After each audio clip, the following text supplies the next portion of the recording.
औज़ुबिल्लाहिमिनश्शैतानिर्रजीम बिस्मिल्लाहिर्रहमानिर्रहीम। अस्सलाम वालेकुम।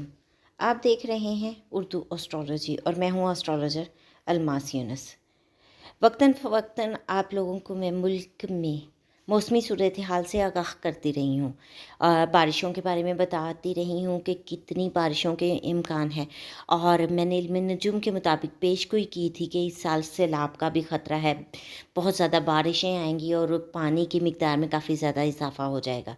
तो अभी मुझे एक जो न्यूज़ मिली है उसके बारे में आपको बताती चलूँ कि इंडिया, जम्मू कश्मीर, हिमाचल प्रदेश, मनाली, शिमला, न्यू दिल्ली में मानसून का मूसलाधार रिकॉर्ड बारिशें और बारिशों की मिक़दार 120 मिलीमीटर से 320 मिलीमीटर तक रिकॉर्ड की गई है। इन बारिशों की वजह से इंडिया की तरफ से आने वाले दरियाओं में पानी के मिक़दार में इजाफे का ख़दशा है। दरियाए रावी इंडिया की जानिब से 1,85,000 क्यूसेक पानी का रेला दरियाए रावी में छोड़ दिया गया है। जैसे कि मुकाम पर पानी की आमद में इजाफा हो गया है, जिसके बायस आने वाले कुछ दिनों में दरियाए रावी में शादरा, हेड बलोकी में पानी के बहाव में तेज़ी और गिरदोनवा के इलाकों में सैलाब का ख़तरा है। दरियाए चनाब में हेड मरौला के मुकाम पर आने वाले कुछ दिनों में इंडिया की तरफ से पानी की आमद 1,50,000 क्यूसिक से 2,20,000 क्यूसिक पानी की आमद मतवक्का है, जिसके बायस हेड मराला दरमियाने से ऊंचे दर्जे के सैलाब का खदशा है। हेड खान की, कादराबाद, त्रीमू में भी पानी में इजाफा मतवक्को है। दरियाए जेहलम में मंगला के मुकाम पर निचले दर्जे के सैलाब का ख़तरा।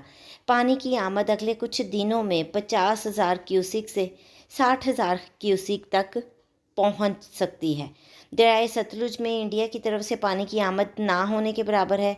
हेड सुलेमानी के मुकाम पर रावी सुलेमानी लिंक केनाल से दरियाए रावी का पानी दरियाए सतलुज में फेंका जा रहा है, जिससे हेड सुलेमानी और हेड इस्लाम की नहरें चलाई जा रही हैं। दरियाए सिंध की अगर बात की जाए तो पानी की आमद और बहाव में इजाफा ज़रूर हुआ है, लेकिन सूरत हाल नॉर्मल है, सैलाब का कोई ख़तरा नहीं है। तो यहाँ पर अगर देखा जाए तो सबसे ज़्यादा सैलाब का ख़तरा इस वक्त पंजाब में है। पंजाब में उसकी डेफिनेटली कुछ सेफ्टी मेजरमेंट्स स्टार्ट कर दी जाएंगी, और मैं आप लोगों को वक्तन फ़वक्तन इस चीज़ से आगाह भी करती रही हूँ कि बारिशों का जो है मिक़दार में बहुत ज़्यादा इजाफा होगा। और आगे मैंने आप लोगों को बताया था कि जैसे ही मरकरी का ट्रांजिट होगा, जो कि तकरीबन हो चुका है अभी मरकरी, तो इस ट्रांजिट के बाद फ़ौरी तौर पे आपको बहुत ज़्यादा शिद्दत देखने को मिलेगी बारिशों में। और जैसा कि मानसून की अगर रिपोर्ट की बात की जाए तो 14 जुलाई से ऑनवर्ड जो है नया सिलसिला स्टार्ट हो रहा है। तो मैं आपको महकमा मौसमियात के मुताबिक और इल्म नजूम की रोशनी में आने वाले दिनों में क्या होने वाला है उसके बारे में ज़रूर आगाह करती रहूँ। इस मुख्तसर सी वीडियो के साथ ही मैं आप लोगों से इजाज़त चाहूँगी। अपना और अपने प्यारों का बहुत सा ख्याल रखिएगा, और आप लोग पहले से सेफ्टी मेजरमेंट्स करें ताकि इस प्रॉब्लम से बच सकें। इसके साथ ही मुझे इजाज़त दें। अल्लाह हाफिज़।